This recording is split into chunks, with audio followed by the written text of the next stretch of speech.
Здравейте! Искам да ви представя GL 550 или както е позната в нашите среди като GL 500. Този GL е внос от Америка.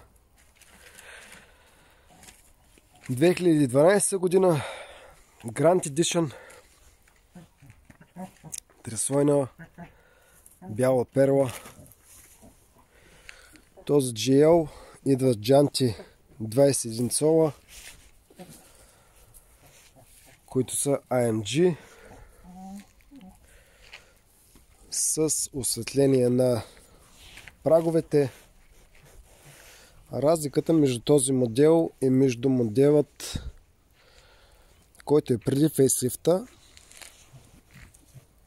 е основно задната броня.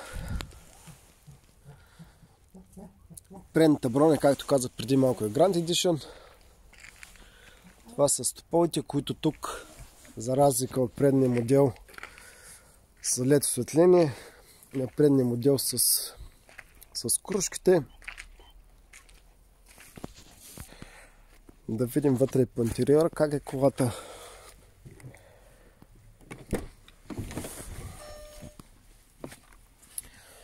Колата е със светъл салон, много запазен с алкантара таван.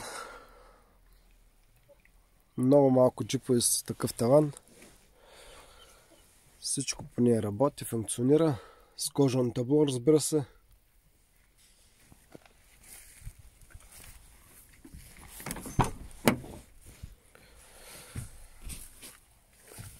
Тук има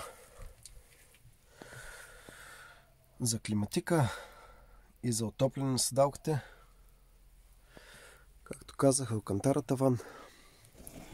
Има и 6-та и 7-та седалка. Да видим как е под капака.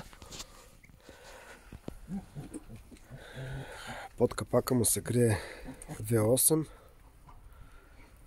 Най-хубавия мотор. Както не само при Mercedes, както и при много други коли. V8, който подлежи на газ. Не е като новия модел. Новия модел не става на газ.